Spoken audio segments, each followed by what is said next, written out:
I like the view, but I love you. Huh? Feels like I'm walking in the rain. Mahilig ako sa talaba.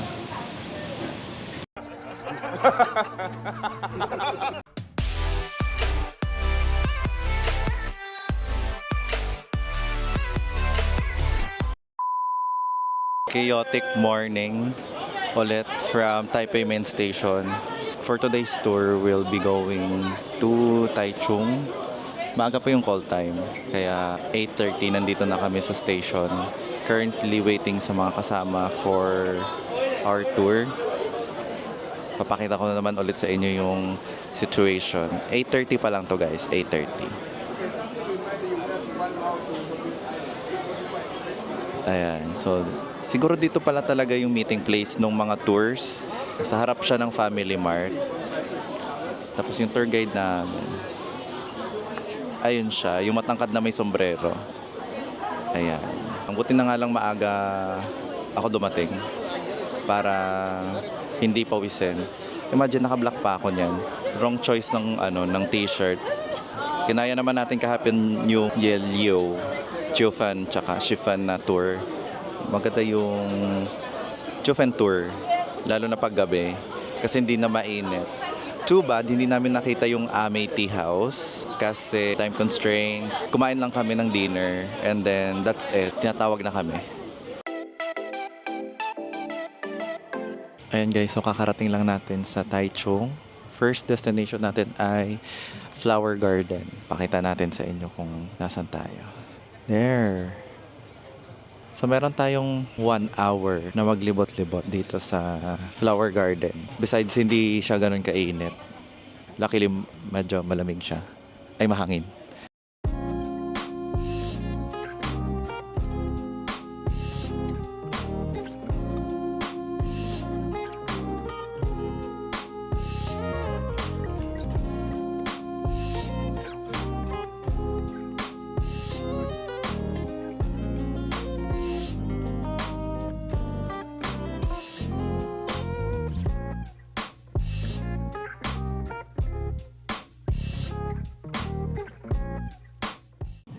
Medyo malawak pala siya. So let's explore more. Wow, look at that. Yung view ng bundok. Wow. Pwede tayo. Lakad tayo dito.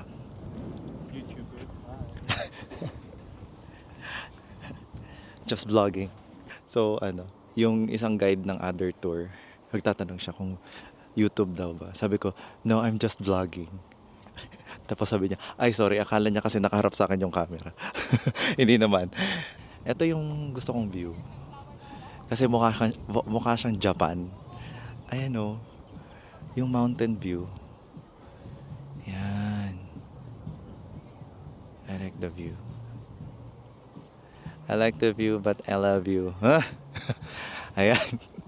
Sige, punta tayo doon sa mga nag-bloom na mga bloomed sunflowers. Meron din silang parang mga mini pond.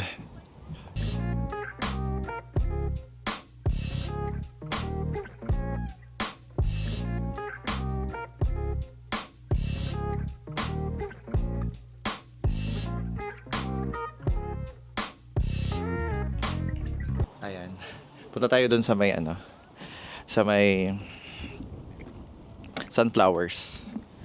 Ikot-ikot muna ba ako mag-picture-picture kasi marami pa naman tayong time.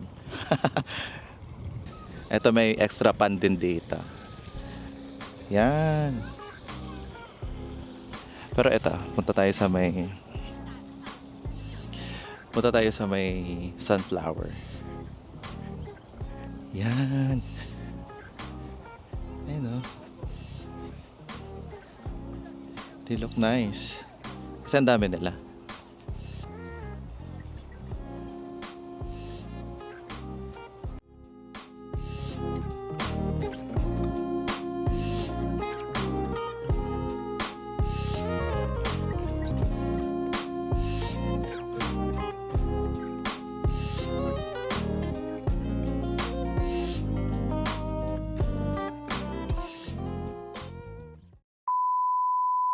Ayan, kakatapos lang namin mag-ice cream.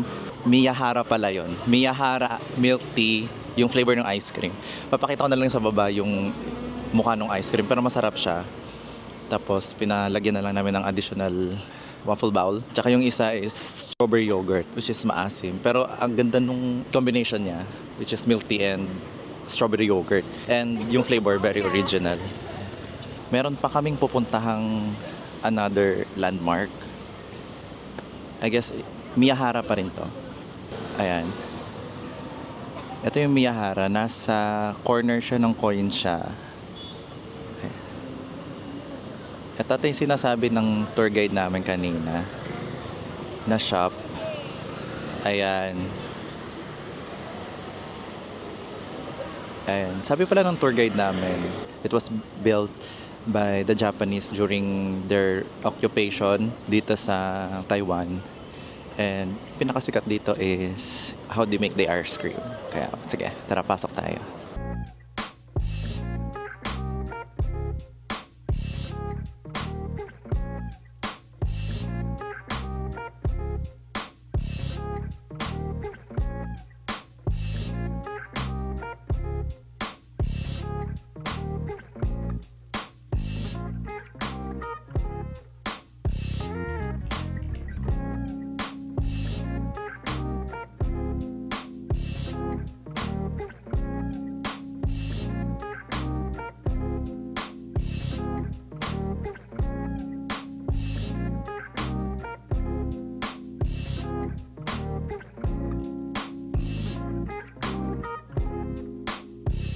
Meron din dito yung ice cream din, yung sa kanina sa kabila.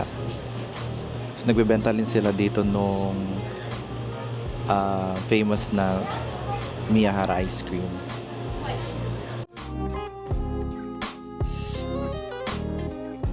Pero we already had the same ice cream sa kabilang shop. Yung purpose na lang dito is yung makita kung paano nila ginagawa and to see various pastries around. Napakaraming pagpipilian, kaya you just have to take a look kasi ang dami. Next part ng tour is Rainbow Village. And ikot-ikot tayo. Ayan. Ay, meron dito, teka, papakita ko. Para ata siyang gumagawa ng mga letter. Naglilit, lettering. Ayan. Part nung Rainbow Village ay mga painted walls, parang murals. Ay, kagaya nitong sa likod ko. Yan.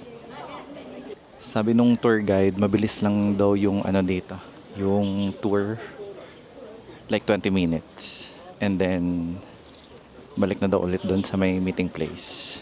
Galing lang ng pagkakagawa ng village. Kasi, hand-painted yung mga murals. Yan sa likod. Yan, kahit dito. Yung walls dito.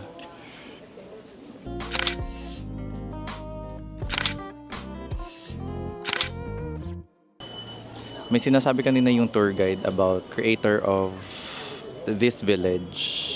So, yung naalala ko lang is he's a centenarian, 100 years old. It's just cool how he created this whole little village with bunch of murals all over.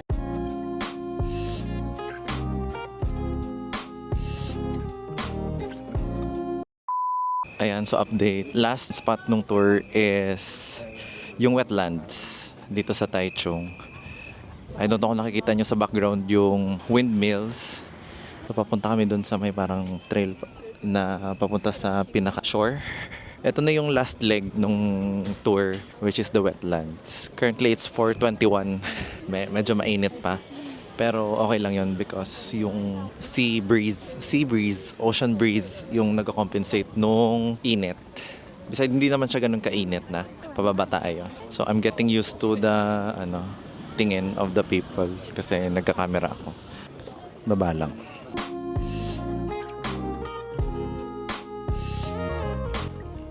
Yan. Ayan siya.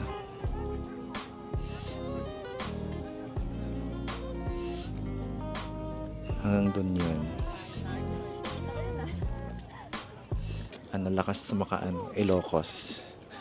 At yan, nagtatawag na yung tour guide namin. Tour guide namin is very particular sa information ng lugar. Daming tao sa sa trail. Ayan. Ganyan sa dulo. Hanggang sa dulo. Pero ang dami-daming pumapasok. Ayan. Well, hindi naman siya ganun talaga kahangin.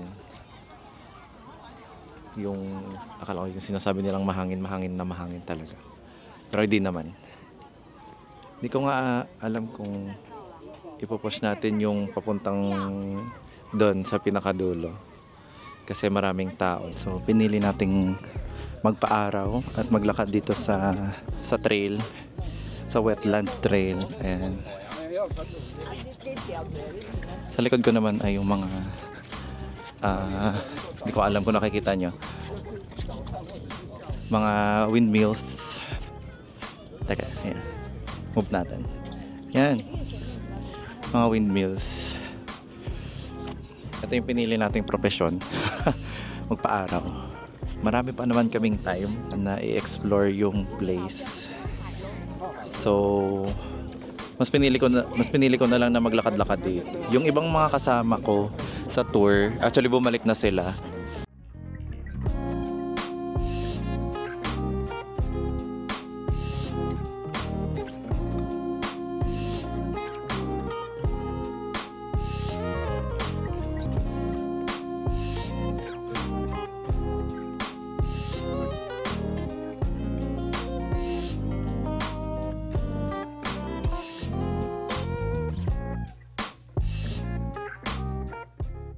Sabi ng tour guide, pwede daw magtampisaw doon sa dulo. Pero hindi natin gagawin yon. Tsaka medyo sorry na agad kasi yung buhok medyo na ng hangin.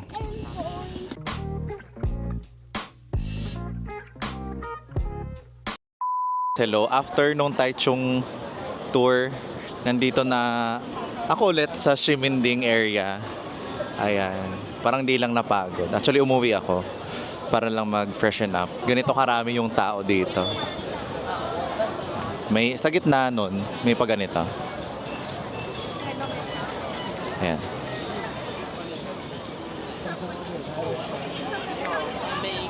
Para may performance si Joker. Ayan. In all directions, ganyan din kadami yung tao. Ayan. Today is Saturday. So expected talaga na maraming tao dito sa Ximending area. Napaka-lively niya kapag weekend or pa-weekend. Try natin pumunta sa Don Quixote. Don Quixote ba yun or parang donkey lang? Pagkakaalala ko kasi sa Thailand, ganun din. Tapos same lang din yung theme song. Kung malakas yung chan mo, ang dami talagang food choice. Ay, ito na pala yung donkey. Medyo siya, ali. Yan, ito na siya. Parang ali siya. Parang hindi lang halata, pero ayan. Tara, punta tayo sa taas. Hi! Ayan, mga inumin. Ayan, may crab stick. Ayan, may crab stick. Parang ang sarap. May mga fruits. So yung mga frozen fruits. Ayan. Mga dried na snacks. Ay, di candies ba siya? Ah, pistachio. Parang masarap tong fish chips na salty garlic taste. Yan. Pero 179 siya. Okay lang din naman. Pwede siyang itry. Sige, kuha tayong isa. Interesting yung flavor. Para siyang fish cracker. Tapos, garlic flavor. You can say na may naman tayo. May remembrance. May something we got from Donkey. Third floor pa lang pala ito. Meron pa pala dito. Oh, nalito na ako. Medyo nalito na ako. Teka, I'll figure this out. Ayan guys, so it's currently 10:31.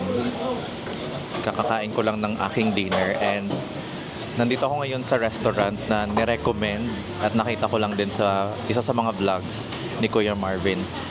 Yun yung Luro Fan. So malapit lang yung shop na to sa entrance ng Ximending Walking Street. Yung in-order ko is sorry guys, nabawasan ko na. Para sang fried pork with rice and egg. Wala na yung egg, nakain ko na. Meron ding oyster egg. Ayan, ito. Tsaka yung isa, radish cake.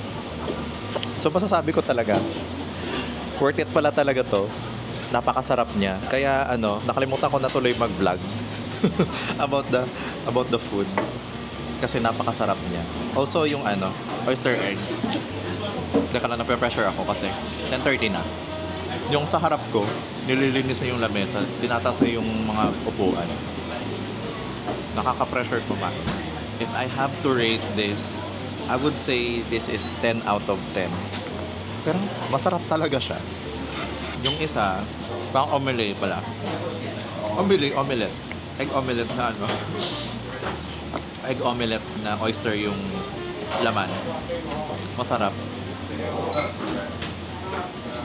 Masarap siya.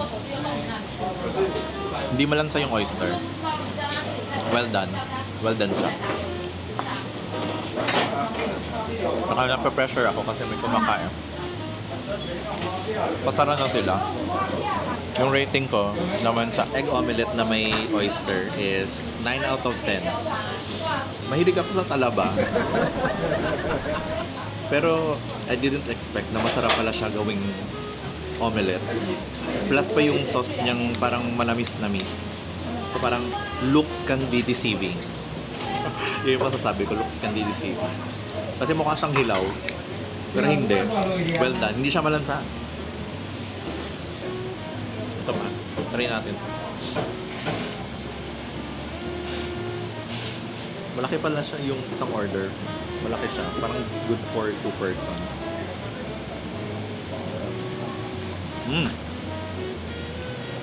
Parang same sauce sila nung sa egg omelette. Kaya masarap din siya. This one, 9 out of 10. Atam ko mamaya magsabi ng Chinese na masarap dun sa may-ari. Sana maging happy siya. Hindi naman masyadong gutom, pero masarap. So ayan guys, happy Sunday. Hindi nawawala sa itinerary ng trip ko ang mag-church kahit saan ako napupunta. So currently, pa-start na yung service dito sa Taipei. Ito pala yung church ng Every Nation sa Taipei. We're just getting ready to start our week with the Lord. I always get the day, especially pag Sunday, to attend such a community like this. The atmosphere of this community is very warm. Despite na maulan ngayon, there's nothing that can stop us in worshiping the Lord. Like the weather, wala yan. So, pinush talaga natin dito. Anyway, yung English service nila is 11 a.m. So, ayan, pa-start na sila. 2 hours later. Ayun guys, so after mag-church, diretso agad sa Maokong Gondola. Ayan. So, nag-end yung church mga 12:30. Diretso agad from Nanjing Station, Brown Line to Taipei Zoo. Tapos, exit 2 ata is Maokong. So, yung platform is 4th floor. Ayan. Yan.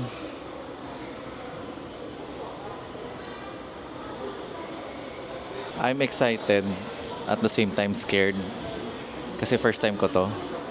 Mga sakay-sakay na heights. May dalawang klaseng cabin. Yung isa is yung parang kristal, yung baba.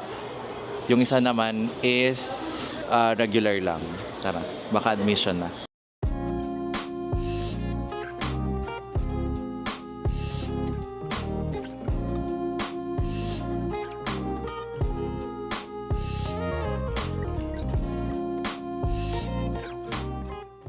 Ayan, so yung station na to is Taipei Zoo South Station.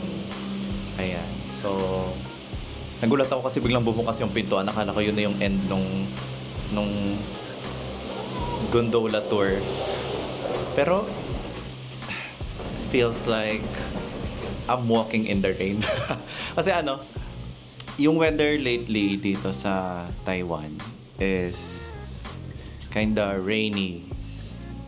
Pero since siguro, ang tawag doon, mataas yung area ng Maokong eh. Kaya siguro din siya, parang part din siya nung zoo. Kasi kanina, papunta dito sa train station. May may fog. Ayun, sa along the way. So, siguro ito yun. Ganda. And it's getting higher and higher. Ay, hindi ko alam kung naririnig nyo ako, pero nakarating na last station sa taas, which is Maugong Station. Ayan. Ang lamig-lamig ngayon dito, tapos naulan pa. Ayan, umuulan ngayon dito sa taas. Pero hindi naman ganun kalakas. Tsaka, masasabi ko, napakalamig talaga dito. Ano pang trip kasi itong kakain ng ice cream? Teka, kukunin ko yung ice cream. Binibigay lang. So, yung flavor ng ice cream is oolong with vanilla. Ayan. Cutie. Banana.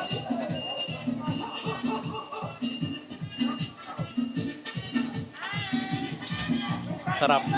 Lakas ng tsaa. Medyo malakas yung tsaa. Pero, kaya naman. Ayan, gloomy weather dito sa Taipei 101. So, currently, medyo maulan. Ay, hindi naman maulan, umaambon lang. Pero nandito ako sa labas ngayon ng Taipei 101. Ganyan siya. So, napapansin nyo, medyo maulan. Dito yung mga tao sa labas. Ayan. Binalaban pa rin nila yung pagpipicture kahit maulan. Pero hindi ako magtatagal dito sa labas kasi bawal kasing maulanan tong camera. Too bad kasi tama nga yung sinasabi nila na yung weather sa Taiwan is kind of unpredictable. Ayan, unpredictable nga siya. Kasi kahapon sobrang init nung pumunta kami sa Taichung. Pagbalik namin nung gabi, umaambon na. Tapos kala ko kanina, okay na. Paglabas ko, medyo maaraw na. Pero nung papunta sa Taipei Zoo, pagdating doon, grabe, mafog. Tas wala nang humpay. Yung ambon lang din naman, hindi naman siya ganong katlakas na ulan. Ambon lang. Pero pag medyo tumagal ka sa labas, mababasa ka talaga. Laban pa rin natin to kasi nandito na tayo sa Taipei 101. Di nga lang siya maganda because of the weather. Hindi, maganda siya, pero hindi siya yung best na photos that you can get because of the weather. Ayan. Actually, kung napapansin nyo, nagtatouch na yung tip ng tower mismo dun sa cloud. Ayan Sige, tara, subukan natin pumasok.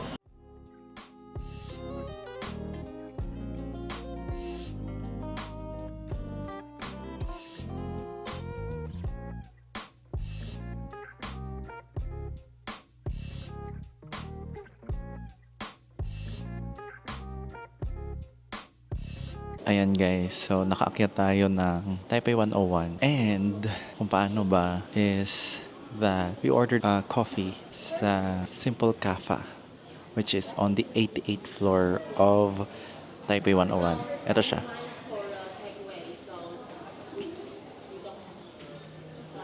Para makaakyat ka is that you will have to take an order na take out. So nag-take out ako nung smoky southern coffee. Ayan. Tamang antay lang. The problem here is that hindi din clear kasi medyo gloomy yung weather.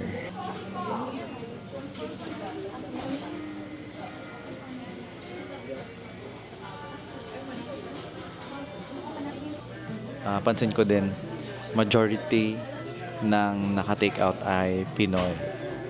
So, yes, probably mga watching vlogs really helps for you to experience these things. Pero the atmosphere here is magara. Looking forward dun sa lasa ng coffee.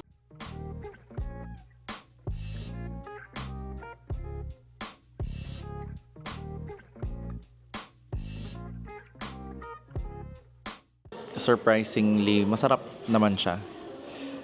Ayun. Pero nakakapanibago lang since nakaprogram yung dila ko sa regular coffee. But yes, we're here in different countries, so let's try their signature. Isa pala yun sa signature coffee nila. So, well, worth the try. 6.5 hours later. And I'm currently back sa video, and I'm sorry that I was not able to update you guys after Taipei 101 event kasi pumunta lang ako sa Ximending and then I just enjoy the moment. Ayan. Nagpamili na rin ng mga anik-anik. Mga oras na rin ata ako natulog dahil dun sa pag-e-empake lang.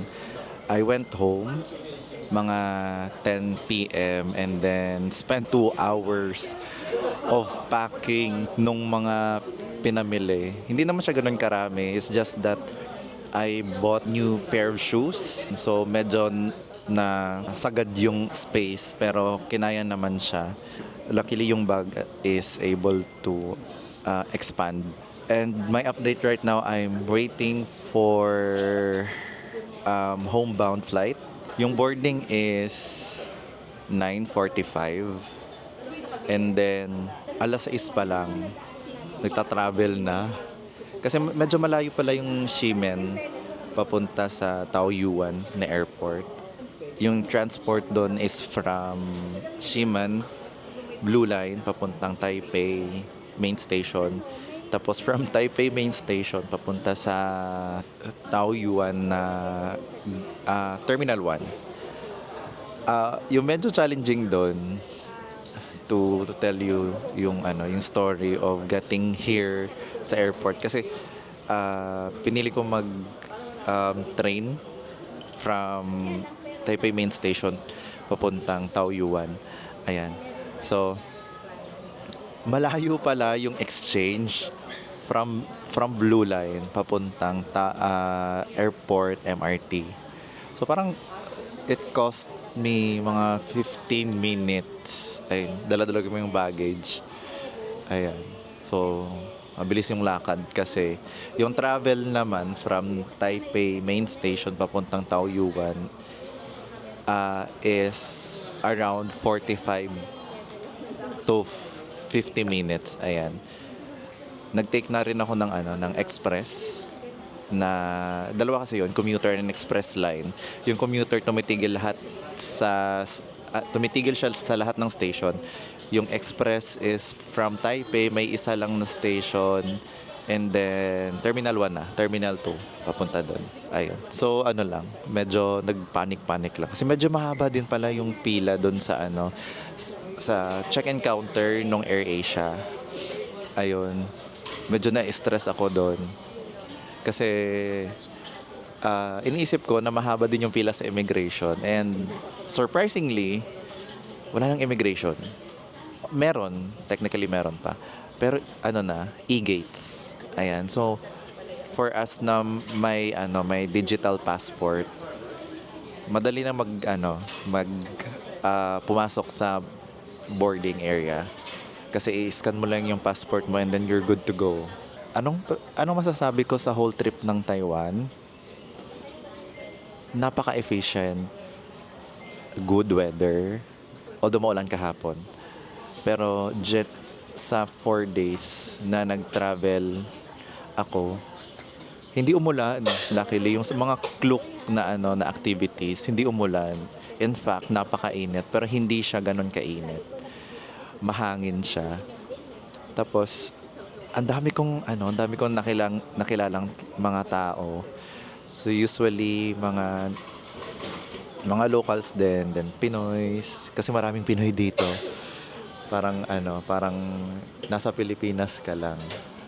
Pero mga facilities dito well well designed.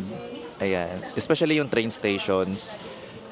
Although sa Ximen, Taipei Main Station, pero alam mo yung parang yung seamless na transfers. Kahit yung papuntang airport, may train and ayan. Alam mo yung parang kahit signs lang. I mean signs yung mga direction sa signs. This way papunta sa ganito, this way. Napaka easy to understand.